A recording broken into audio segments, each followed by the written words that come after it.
Alright, so this is gonna be two birds with one stone. I don't know if you guys know, I'm saying this to my Facebook friends and family. I have a website, and I also have, I have a lot of sites, but I have an Instagram where I am really loving talking about books and stuff. Um, so I want to talk about the exegesis of Philip K. Dick. But I also kind of want to talk about some stuff. And my hair, hot mess. I look like a hot mess. Um, but thankfully, my friends and family don't seem to judge too much. So the last video I put out, the last two, was about Charlie Kirk and my prior employment at the United States Postal Service and just about how dumb they are. I keep getting things in the mail saying, well, your insurance lapsed in spring, so let us know what you want to do. But it's like almost autumn. They keep sending me my biggest point is like they keep sending me pieces of mail that are like several months old.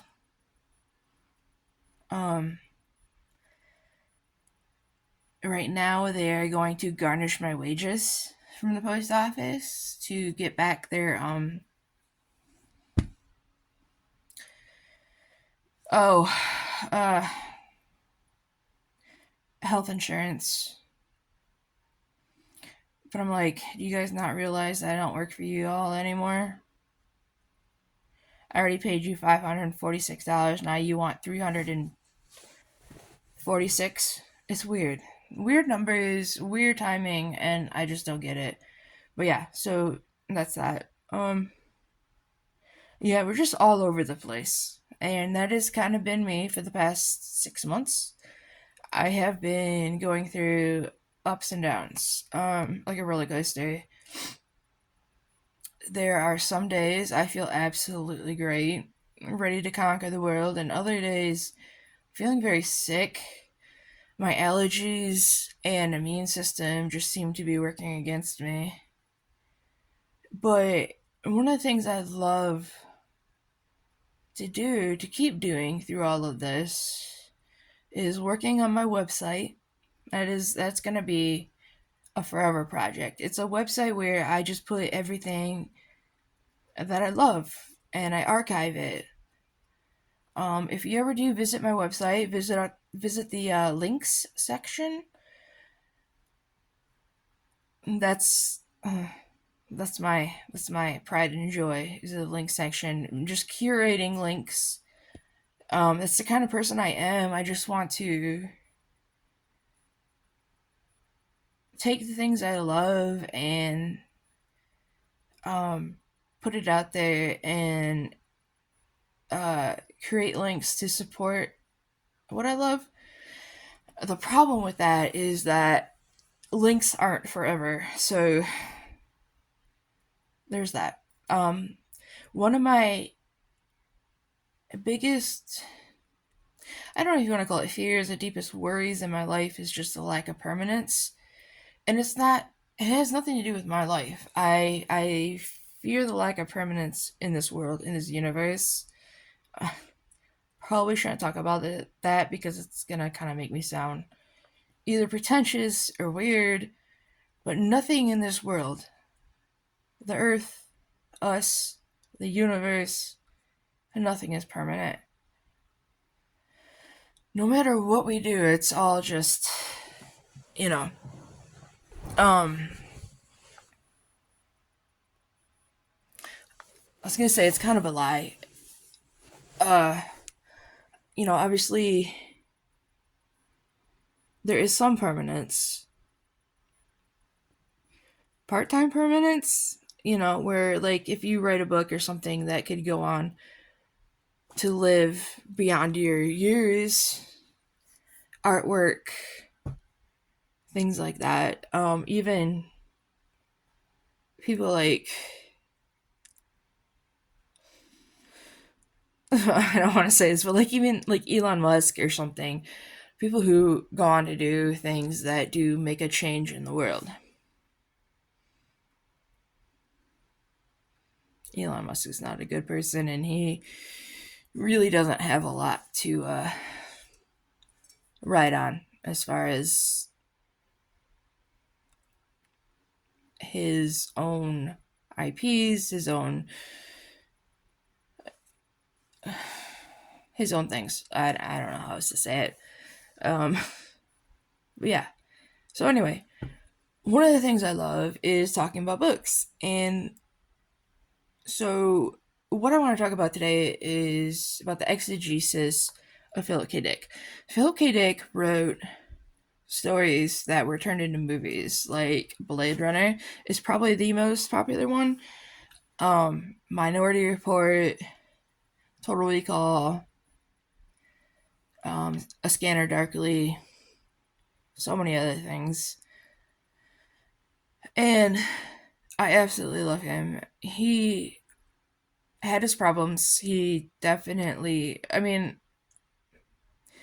I don't think anybody could actually pinpoint whether he was schizophrenic or this, that, and another thing. One of the, I love one of his talks at a a convention in France, where he was talking about his beliefs in, I don't know, I guess you might say the multiverse. And obviously, he was troubled, but he was also brilliant. Absolutely fucking brilliant. And I just love studying him. I love his books for the most part. There's a couple books that I'm not exactly a huge fan of, but that's cool. Well, let's say I love Maze of Death, and I love Ubik. Um, he's just absolutely amazing. And this book called The Exegesis of Philip K. Dick was a curated book by a couple people who went through his notes. And I can't remember what they call it, but he had a problem where he couldn't stop writing.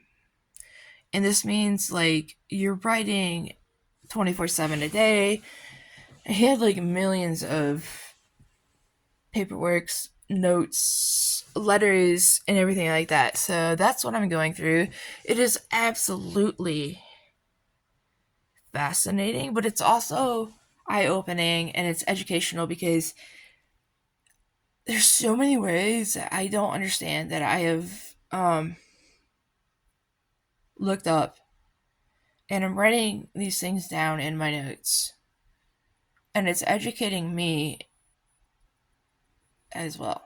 I don't know how else to put that, but yeah. So the exegesis of Philip K. Dick. That's what I want to get into eventually. But right now, that's all I want to say. As far as books, I'm still reading Nevermore 3, and it is absolutely great. I'm also reading Tomorrow and Tomorrow and Tomorrow, which is beloved by everybody, except I'm finding it a little bit tough. It's weird, and I have experienced this before, where it's like you love the book you're reading, but once you put it down, you don't really want to pick it up again. But once you pick it up again, then you're back into it. So I don't know. I'm a little bit worried because everybody gives this book 5 stars, and right now I'm like 3.5. I don't know what that means about me, but I am trying desperately to get through Nevermore 3 and Tomorrow and Tomorrow and Tomorrow before October, so that way I can start my October reads while also keeping up on exegesis. But I want to start scary reads, spooky reads, horror. I want to get into getting some movies to watch and to doing, like, what's it called? Drawtober, Halloween, things like that, where it's come to replace Inktober, which Inktober used to be great, except the guy who created Inktober is a piece of shit. He plagiarized a lot of stuff that he was trying to make a profit from. And it's not just that, he also copyrighted a whole bunch of stuff that just took away from the spirit of the thing. And so yeah, I don't like Inktober anymore, but I follow a lot of other things. You can look at my website. I got a couple 3 things up there that I'm wanting to do, and I'm wanting to also not just draw, but possibly do some clay art, some comics, and maybe some short fiction or flash fiction, poetry even maybe. So I'm looking forward to October. So anyway, yeah, I just want to say my hair is always like it looks square or rectangular. Anyway, Phantom. You'll be able to see my Hoover. Hi, Phantom. What you doing? Hi, pretty boy. Did you get some yummies in your tummy? Yeah, did you get some yummies in your tummy? You got a soft food snack? Oh, here he is. Here he is. Hey, say hi. Say hi to our friends and family. Yeah, I know you love them. We all love them. What's he doing? Oh, you singing? Pretty boy. Oh, pretty boy. Yeah, what you got to say? No, you stretching? Okay, cool story, bro. Yeah, things are a little bit messy in the good old den. But right now I'm feeling happy enough. You know, things are up and down. But thank you so much to everybody who responded to my last couple messages, video messages, and stuff like that. I really fucking appreciate y'all. My cat. Everything's a mess in here, so please don't mind the mess. Alright, love you guys. I guess I'm gonna stop here. I think I've said everything I wanted to, for the most part. Oh, there goes my cat. What you doing? Hi, Phantom. Hi. Oh, you just a happy boy. Yeah, don't look at the kitchen or the dining room either. That's full of stuff I need to get out of the house. But look at kitty. You're so pretty. Okay, am I being annoying? I'm being annoying. All right.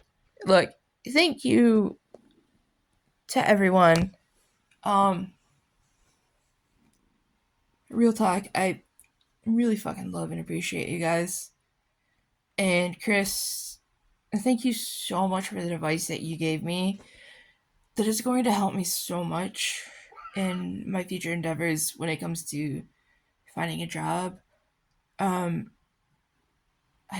can't say how thankful I am for you to taking the time and writing all that out. Anyway, I love you guys. Peace. Bye.